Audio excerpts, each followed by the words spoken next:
Is YouTube host Sam Seder a conservative influencer? Well, according to the January 6th committee, or at least according to documents submitted by a Rudy Giuliani associate, Sam Seder and the Majority Report, conservative influencers. Oh no. Oh no. So now, by the way, the House Select Committee to investigate the January 6th attack on the Capitol obtained a 22-page document from Bernie Kerik. So Bernie Kerik, as I mentioned, is the Rudy Giuliani associate, and this document is titled Strategic Communications Plan. Giuliani Presidential Legal Defense Team, which described a 10-day effort to pressure Republicans to overturn the election in Arizona, Georgia, Michigan, Nevada, Pennsylvania, and Wisconsin. So now if they were successful, of course, that would hand the presidency over to Donald Trump. So that really was the coup. It wasn't necessarily the January 6th Capitol rioters, which did play a role, of course, in that, but the real coup attempt was them to try to blanket the airwaves with conservative propaganda in order to try to convince Republicans in those states to recall electors on the basis of voter fraud, which hasn't been proven. It actually has been debunked and disproven in about 100 different ways. But to try to have them recall those electors and choose electors that would then have the Electoral College go for Donald Trump. And so, all right, now the name given to this plan, or at least a plan similar to this, I covered in another show. And it was really exposed in Peter Navarro's memoir. He wrote it himself. He admitted it himself. He and Steve Bannon worked together to do a similar plan, which would actually, which really depended on Mike Pence. So the vice president and his ceremonial role in certifying the election. So basically, he was quarterback in this analogy, and they called it the Green Bay Sweep.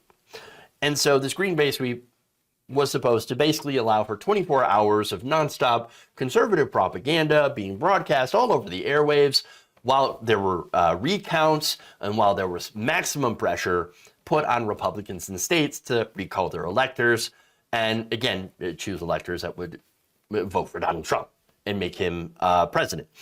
So now this plan was more of a 10-day plan.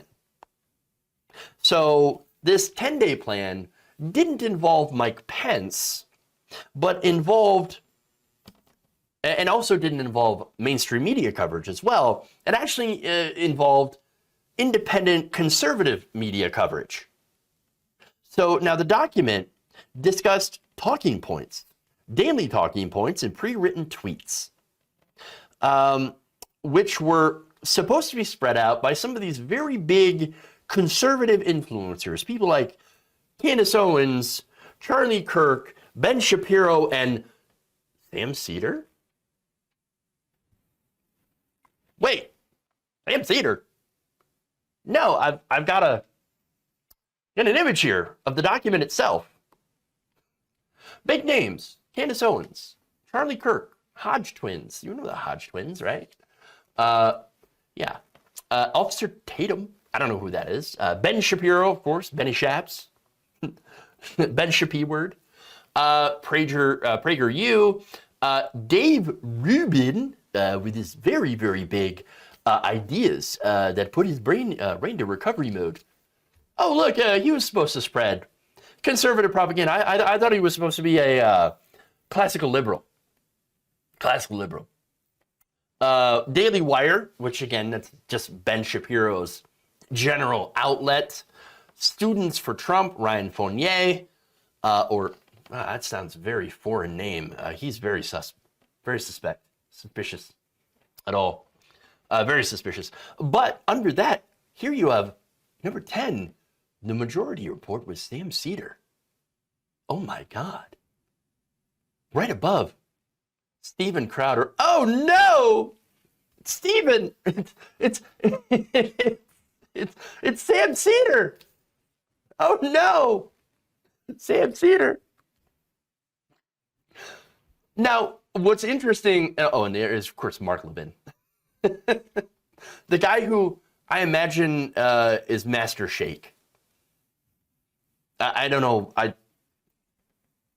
That's just the way that I see him. I see a talking shake. But look at Steven Crowder, 11. Does that mean that Sam Seder is more of an influencer, has a bigger influence than Steven Crowder? That is hilarious. Now, of course, Sam Seder is not a right-winger, obviously. If you've seen any of Sam Seder's content, you know he's not a conservative. And so, but he does dunk on conservatives and debate conservatives quite a bit. So that might be one of the reasons. Now, it's funny because a lot of people reached out to him. One of them was Ross Story. Here's what he told them. He said, "I would imagine it's a function of the utter incompetence which was on display throughout the Trump presidency. It also seems possible because the Majority Report consistently challenges conservatives on their own turf. We have made inroads with their audiences, but incompetence is probably the best explanation. That, and I am generally more influential than Steven Crowder." That's awesome. I just love that dig at Steven. I love it. Oh, it's so good.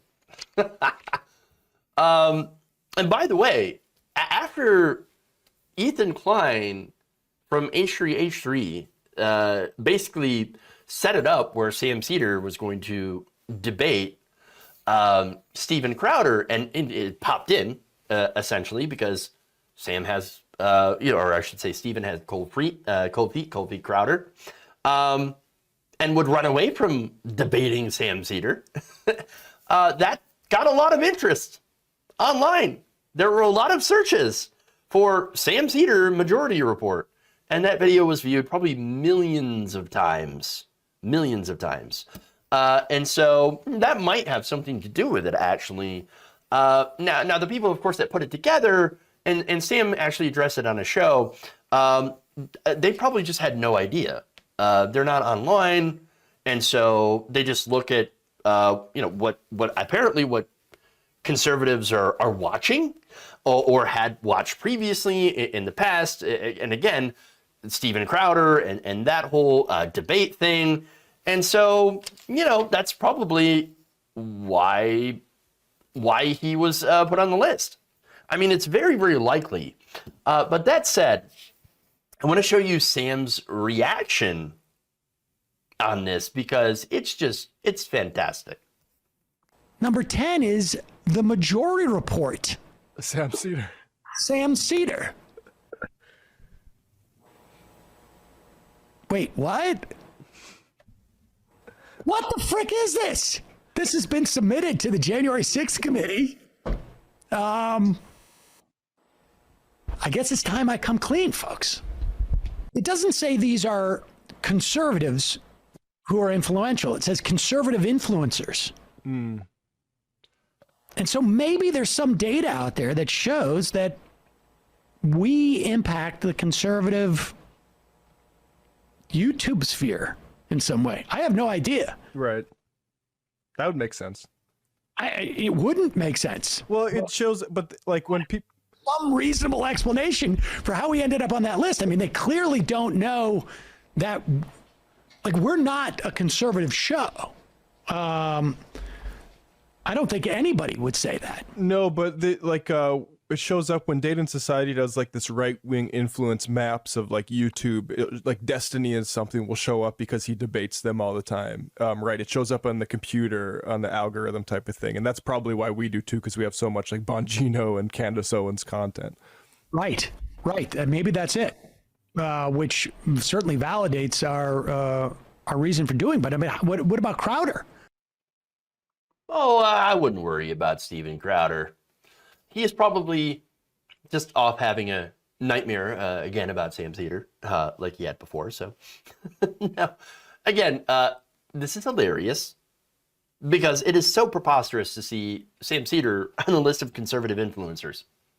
Again, he does what I do, or I should say, I guess I do what he does, and push back against the people that are actually mentioned on that list.